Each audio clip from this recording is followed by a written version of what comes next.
ଧାନ କଳାବଜାରୀ ରୋକିବା ପାଇଁ ଏକତ୍ରିତ ହେଲେ ଗ୍ରାମବାସୀ। ମାଲକାନଗିରି ଜିଲ୍ଲା କାଲିମେଳା ବ୍ଲକ ନାଲାଗୁଣ୍ଠି ପଞ୍ଚାୟତ ଏମ୍ଭି 79 ଥାନା ନୂଆଗଡ଼ା ଗାଁରେ ଏଭଳି ଏକ ଦୃଶ୍ୟ ଦେଖିବାକୁ ମିଳିଛି। ଗତକାଲି ମଧ୍ୟ ରାତିରେ ଆସି ଜଣେ ଧାନ ବେପାରୀ ଗ୍ରାମରେ କିଛି ଲୋକଙ୍କ ଘରେ ଧାନ ବସ୍ତା ରଖିଥିଲେ।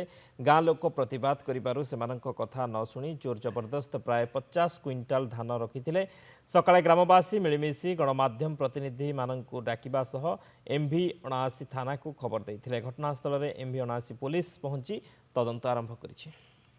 ଗାଁରେ ଜଣେ ବଙ୍ଗାଳୀ ବେପାରୀ ମନ ଧାନ ଆଣିକିନା କାକୁ ନ ପଚାରିକିନା ସେ ଆଉ ଜଣେ ଲୋକଙ୍କରକୁ ସେ ଧାନ ରଖିକିନା ଗଲେ। ମୁଁ କହିଥିଲି ନା ଏତେ ରାତିରେ କୁଟିର ଧାନ ଏଠି ଆଣିକିନା ରଖୁଛନ୍ତି କହିଥିଲି।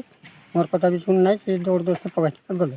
ଗୋଟେ ଘରେ 50 ପ୍ୟାକେଟ୍, ଗୋଟେ ଘରେ 50 ପ୍ୟାକେଟ୍। ସେଟା ଆମର ପୂଜାରେ ଘର ଆଣିଲା। କେବେ ଆଣିଲେ ଧାନ? ସେ ରାତିରେ ଆଣିଲା। କେତେ ବସ୍ତା ଖଣ୍ଡେ ଅଛି ଏଇଟା? କେତେ ପଇସା ମୁଁ ଜାଣିନି। କିଏ ରଖିଛି? ସେ ଓରି କେଉଁଠିର ସେ ଲୋକ? ସେ ଲୋକ 71। ଏଇଟା ଏ ଗାଁର ଧାନ ନାହିଁ ନାଇଁ କି? ନାଇଁ ନାଇଁ।